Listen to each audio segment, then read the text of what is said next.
Dear students, इसके पहले हम लोग बीमीय सूत्र पर काम किए, बीमीय सूत्र निकालना सीखे और बीमीय सूत्र का एप्लीकेशन देखे और एप्लीकेशन में तमाम चीज़ें पढ़े।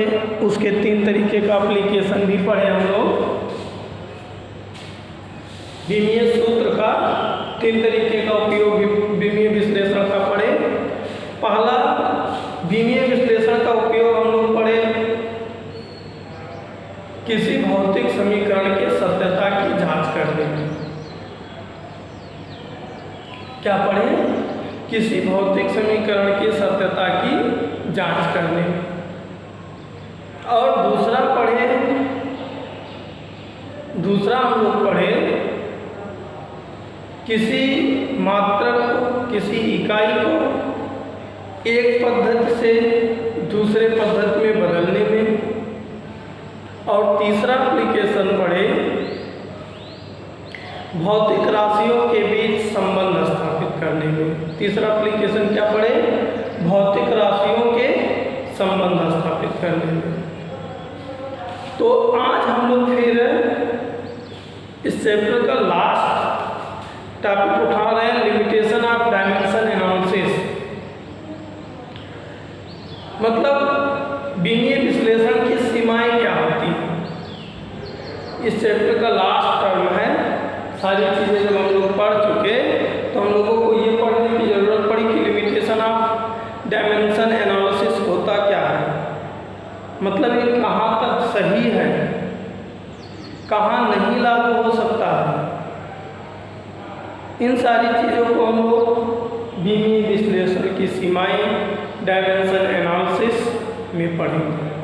कुछ पॉइंट्स हैं, इन्हीं पॉइंट्स पर जब हम लोग चर्चा कर लेंगे तो शायद इस बात से भी हम लोगों को संतुष्टि हो जाएगी कि बीमीय विश्लेषण की लिमिटेशन क्या है, अर्थात ये कहाँ तक सही लागू हो जाता है और कहाँ नहीं लागू हो पाता है। इन सारी चीज़ों पर आज हम लोग चर्चा करेंगे। क्योंकि वास्तव में अगर तुम लोग डायमेंशन एनालिसिस का एप्लीकेशन अब तक सही से पढ़े हो, ध्यान देना यहाँ पर, अगर डायमेंशन एनालिसिस का एप्लीकेशन तुम लोग बहुत सही से मन से पढ़े हो तो जाहिर सी बात है कि तुम लोगों को कंफ्यूजन होना चाहिए। अगर हम जितना होमवर्क करने को कहते थे उतना होमवर्क किए तो तुम लोगों को काफ़ी कंफ्यूजन होना चाहिए। तो उस कंफ्यूजन को ऑब्जेक्ट लाओ और सीखो, क्योंकि जब तक वर्क नहीं किए होंगे तब तक तुमको कंफ्यूजन आया ही नहीं होगा। और तुमको जब कंफ्यूजन नहीं आया होगा तो ये लिमिटेशन ऑफ डायमेंशन एनालिसिस की ज़रूरत ही नहीं पड़ेगी। जब हर जगह तुम्हारा डायमेंशन एनालिसिस लागू हो गया तो हम सब क्या, कोई मतलब ही नहीं है। सीधा सा हमारा कहना है वर्क नहीं किए तो मेरे पढ़ाने का कोई मतलब नहीं, तुम्हारे देखने का कोई मतलब नहीं, बाकी की जिम्मेदार तुम स्वयं हो।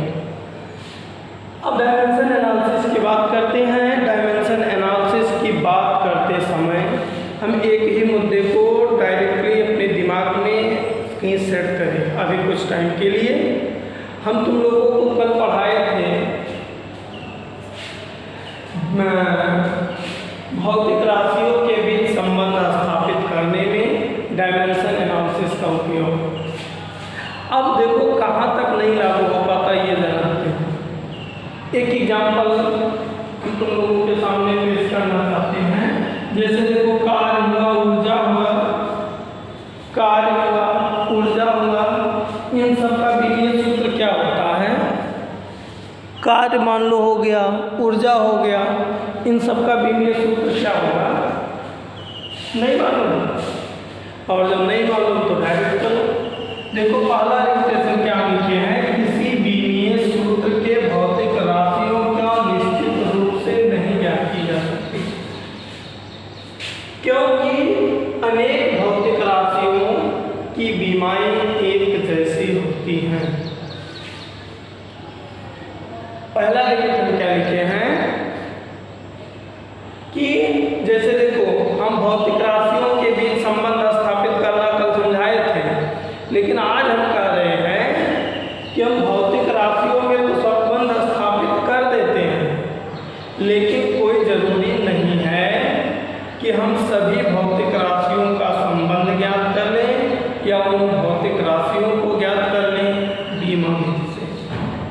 अब यहाँ पर ध्यान दो, ये सारे पॉइंट बहुत क्रिटिकल है आज के।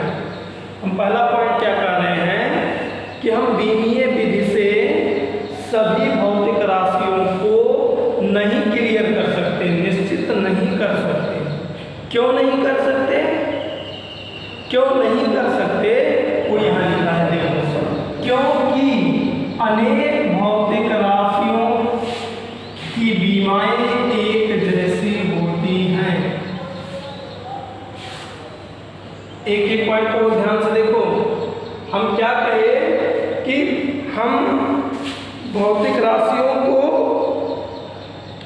क्लियर नहीं कर सकते, निश्चित नहीं कर सकते बीमा विधि से। क्यों?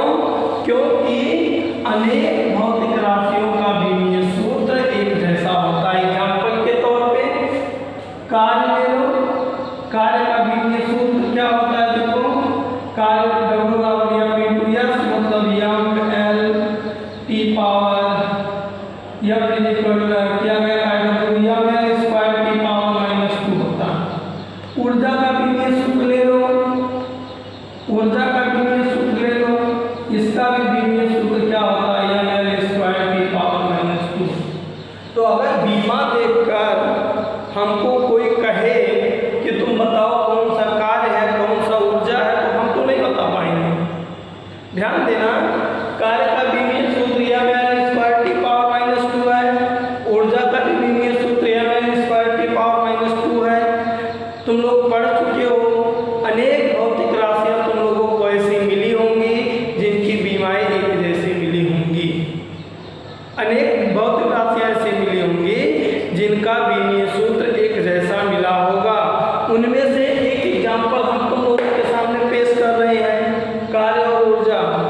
कार्य का भी बीमीय सूत्र m l square t power -2 होता है, ऊर्जा का भी बीमीय सूत्र m l square t power -2 होता है। अब अगर हम इसको मिटा दें और तुमसे पूछे इसमें से कौन सा कार्य है और कौन सा ऊर्जा है, तो बता पाओगे? नहीं क्लियर कर पाओगे। क्लियर क्यों नहीं कर पाओगे? क्योंकि जो कार्य का बीमा है वही ऊर्जा का भी बीमा है। इसका मतलब अगर हम तुमसे ये निश्चित करना चाहें कि इसमें से कार्य कौन सा है, तो कहोगे दोनों में से कोई हो सकता है। हम कहें ऊर्जा कौन सा है, कहोगे दोनों में से कोई भी एक हो सकता है। इसका मतलब क्या? कार्य और ऊर्जा दोनों इसमें हैं, लेकिन कौन किसके हैं फिक्स नहीं है, क्योंकि दोनों का बीमीय सूत्र एक जैसा है। इसी फैक्ट्स को यानी कि हम वर्ड क्या निकाला समझ क्या चुके कि हम बीमीय सूत्र से ये एकदम क्लियर नहीं बता सकते हैं कि ये वाली भौतिक राशि ये है। क्यों? क्योंकि अनेक भौतिक राशियां ऐसी होती हैं जिनका बीमीय सूत्र एक ही होता है। कोई डाउट नहीं।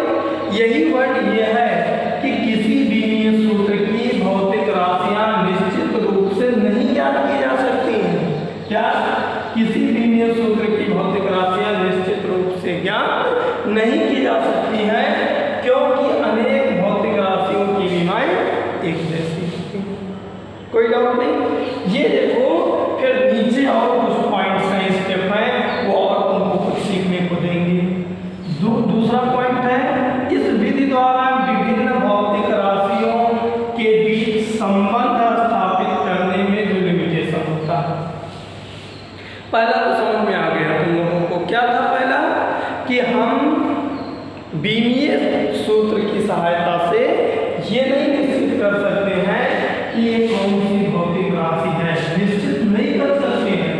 और निश्चित ना कर पाने का रीजन केवल और केवल एक ही है कि हम क्या समस्या में हैं, दो या दो से अधिक भौतिक राशियों का बीमीय सूत्र एक जैसा निकल जाता है। दूसरा क्या है? देखो, संबंध स्थापित करने में पहले सबसे बड़ी समस्या देखो संबंध स्थापित करने में सबसे बड़ी समस्या क्या आती है, जरा देखो।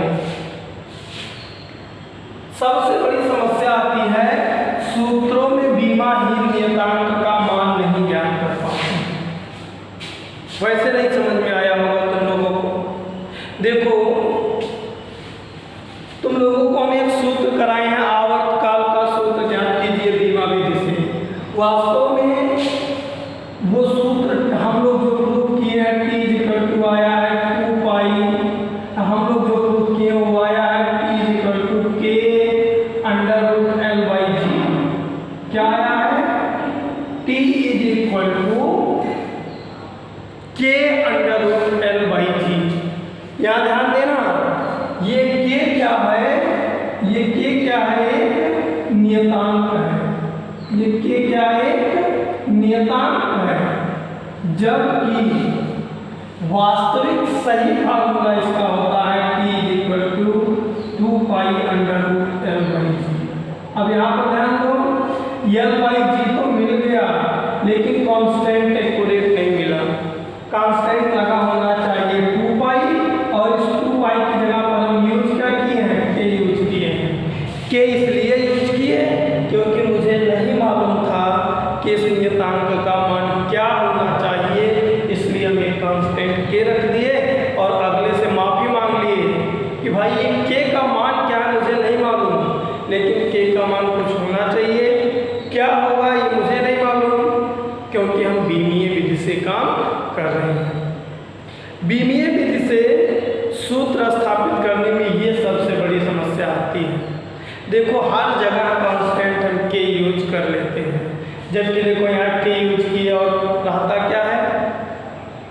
2 pi under root L by g. इसी तरीके से एक और क्वेश्चन तुम लोगों के सामने रखते हैं। तुम लोग एक फार्मूला पढ़े हो, गतिज ऊर्जा के बराबर 1/2 mv स्क्वायर। क्या पढ़े हो? 1/2 mv स्क्वायर। अगर हम इसको बीमीय सूत्र से निकालते, अगर हम इस फार्मूले को बीमीय सूत्र से निकालते तो हमारा आता K इज इक्वल टू गतिज ऊर्जा K is equal to K mv square. देखो यहाँ नियतांक क्या है? 1/2 है, और मेरा क्या आ रहा है? K आ रहा है। जब हम बीमीय विधि से निकाले तो 1/2 मुझे नहीं मिला, बल्कि क्या? K मिला। जबकि यहाँ होना क्या चाहिए? K 1/2 होना चाहिए, जबकि हम 1/2 नहीं ला पा रहे हैं, और 1/2 जब नहीं ला पा रहे हैं तो उसकी जगह पर एक कांस्टेंट यूज कर लिए। क्या यूज कर लिए? ऐसे देखो हम लोग एक फार्मूला जानते हैं, capital F is equal to capital G m1 m2 by r square. इस कैपिटल G का मान हम लोग जानते हैं, लेकिन जब हम इसको बीमीय सूत्र से निकाल देंगे तो हमारा आएगा F is equal to capital K m1 m2 by r square. इस कैपिटल G का मान 6.67 तुम लोग जानते हो, लेकिन हम यहाँ K का मान नहीं जानते। यहाँ पर हम K का मान नहीं जानते। इसका मतलब दूसरी सबसे बड़ी क्या समस्या आ गई कि जो हम लोग भौतिक समीकरण स्थापित करते हैं, ध्यान देना, जो हम भौतिक समीकरण स्थापित करते हैं उनमें जो नियतांक कांस्टेंट यूज होता है उसका मान हम नहीं ज्ञात कर सकते। नियतांक का मान नहीं ज्ञात किया जा सकता है। अंडरलाइन करते रहना इंपॉर्टेंट पॉइंट है। कितना अंडरलाइन किए? देखो एक पॉइंट क्या मिला? पहला तो ये मिला कि हम ये नहीं क्लियर कर सकते हैं कि कौन सी भौतिक राशि है, निश्चित नहीं कर सकते। दूसरा क्या समस्या आ गया कि जो हम बीमीय सूत्र से संबंध स्थापित करते हैं उस संबंध में कांस्टेंट क्या है उसका मान हम नहीं देख सकते। तीसरी और एक बड़ी समस्या अब आ गई, नीचे देखो, और उस समस्या का समाधान क्या है पहले हम बता दे रहे हैं। देखो हम बहुत बार बीमीय सूत्र से संबंध स्थापित करना पढ़ाए, देखो जितनी बार पढ़ाए उसमें से कुछ ही हम ले रहे हैं। देखो हम आवर्त काल निकलवाए T is equal to 2 pi under root L by g निकलवाए। हम अब K बल F is equal to mv square upon r निकलवाए। ठीक, हम H is equal to half GT square निकलवाए। ठीक, ये सब तो निकलवाए, लेकिन हम देखो क्या नहीं निकलवाए, ये इनका संबंध तो हम स्थापित करवाए तुमसे। अभी देखो कल प्रूफ करवाए v equal to under root E by d, √e/d ये भी करवाए, लेकिन क्या हम कभी तो लोगों से ये सूत्र स्थापित करवा पाए बीमीए से v = u + at s = ut + ½ at²? क्या इन सबको हम तो लोगों से प्रूव करवा पाए हैं? बोलो। हम ये गुणा t = 2πl/g, f = mv²/r, h = ½ gt², v = √e/d ये डेरिवेशन तो स्थापित करवा दिए, लेकिन इनको कहीं करवाए हैं हम स्थापित करवाए v = u + at या s = ut + ½ gt²। इन सबको कहीं हम तुम लोगों से भौतिक बीमीय विधि से स्थापित करवाए हैं, इनको हम नहीं स्थापित करवाए हैं और इनको करवाए हैं। क्यों इनको नहीं करवाए? क्योंकि जहां जोड़ और घटाने की प्रक्रिया आ जाती है, जहां पर जोड़ और घटाने की प्रक्रिया आ जाती है, उसकी स्थापना हम बीमीय विधि से नहीं कर सकते हैं। केवल और केवल उसके सत्यता की जांच कर सकते हैं। क्या नहीं कर सकते हैं? जहां पर जोड़ और घटाने की प्रक्रिया आ गई, उन भौतिक राशियों में हम संबंध बीमीय विधि से स्थापित नहीं कर सकते हैं। अब देखो, इसकी सत्यता की जांच हम करवाए हैं, सत्यता की जांच करवाए हैं, तो वही हम कह रहे हैं कि हम जहां पर प्लस या माइनस की प्रक्रिया आ गई, वहां पर हम बीमीय विधि से संबंध स्थापित नहीं कर सकते हैं। केवल और केवल हम उसकी सत्यता की जांच कर सकते हैं। लेकिन अगर गुणा की प्रक्रिया हो रही, जैसे यहाँ यहाँ यहाँ, जब तक गुणा या भाग की प्रक्रिया हो रही है, तब तक हम संबंध स्थापित कर सकते हैं। इस पॉइंट को हम देखो लिखे हैं, केवल भौतिक राशियों के घातों के गुणनफल पर आधारित, यह अंडरलाइन करने के लिए है इतना, केवल भौतिक राशियों के घातों के गुणनफल पर आधारित सूत्र ही प्राप्त किया जा सकता है। जब किया जा सकता है जोड़ तथा घटाने से संबंधित पद वाले सूत्र की स्थापना नहीं की जा सकती है। कोई डाउट नहीं, केवल इसकी क्या कर सकते हैं? सत्यता की जांच कर सकते हैं। दूसरा एट लास्ट, अब लगभग लास्ट तक आ रहा है, यही तक इम्पोर्टेंट था। यदि भौतिक राशियां 3 से अधिक राशियों पर निर्भर करती हैं तो उनका, यहाँ पर ध्यान दो, यदि भौतिक राशियां 3 से अधिक राशियों पर निर्भर करती हैं तो इस विधि से नहीं ज्ञात किया जा सकता या स्थापित। जैसे देखो, यहाँ पर कितनी राशियां थी? 1 2 1 2 3 1 2 1 2, लेकिन यहाँ कितनी है? 1 2 3, यहाँ 1 2 3। हमारे कहने का मतलब है जब तक 3 राशि हैं, 3 राशियों के बीच संबंध स्थापित करना है, तब तक बीमीय सूत्र की सहायता से स्थापित किया जा सकता है। लेकिन अगर 3 की बजाय 4 5 6 होने लगे तो उनका बीमीय सूत्र की सहायता से हम संबंध स्थापित नहीं कर सकते हैं।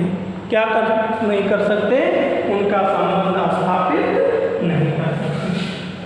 और आगे देखो क्या लिखा है, यदि भौतिक राशि 3 राशियों पर निर्भर करती है किंतु उनमें से 2 की बीमाएं समान हैं, किंतु उनमें से 2 की बीमाएं समान हैं, तो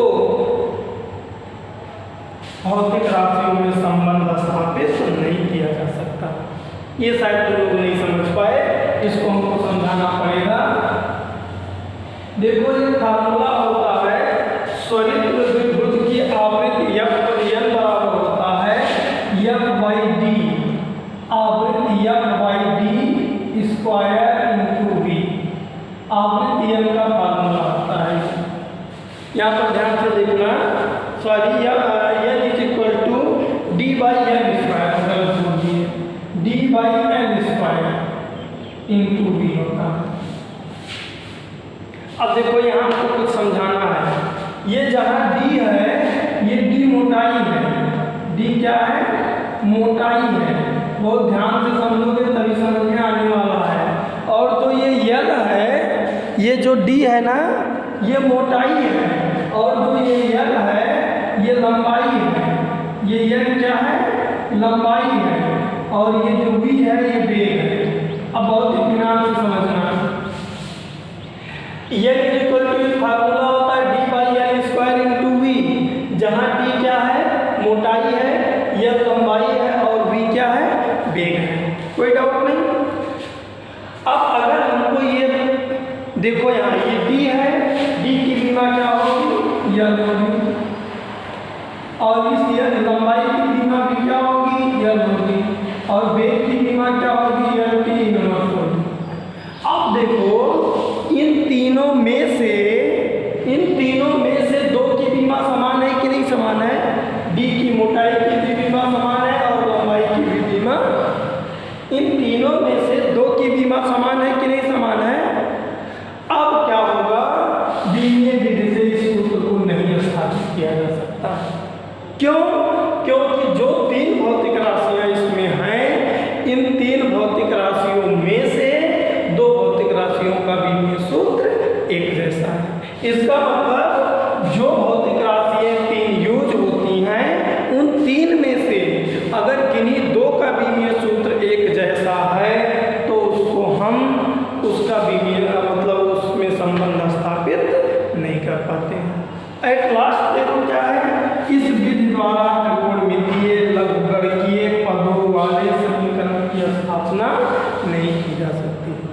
मतलब जिस फार्मूले में साइन कॉस टैन आ जाए, मतलब त्रिकोणमितीय अनुपात आ जाए, जिन फार्मूले में साइन कॉस टैन ये सब आ जाए, या फिर लघुगणकीय का मतलब लाग आ जाए, e⁻x ऐसा कुछ आ जाए, उनकी स्थापना भी बीमीय विश्लेषण विधि से नहीं की जा सकती। अब इसको बार बार तुम लोग देखना, बार बार देखकर इसको एनालिसिस करना और समझना कि क्या लिमिटेशन ऑफ डायमेंशन एनालिसिस में जो कुछ हम बताए हैं ये सत्य है या नहीं। इसको एनालिसिस करना, इस पर बार बार ट्राई करना। इसके बाद हम तुम लोगों को नेक्स्ट चैप्टर पढ़ाएंगे मापन एवं मापन में त्रुटियां। क्या अगला चैप्टर हम पढ़ाएंगे? मापन एवं मापन में त्रुटियां। लेकिन उससे पहले इस पूरे चैप्टर को रिवाइज करने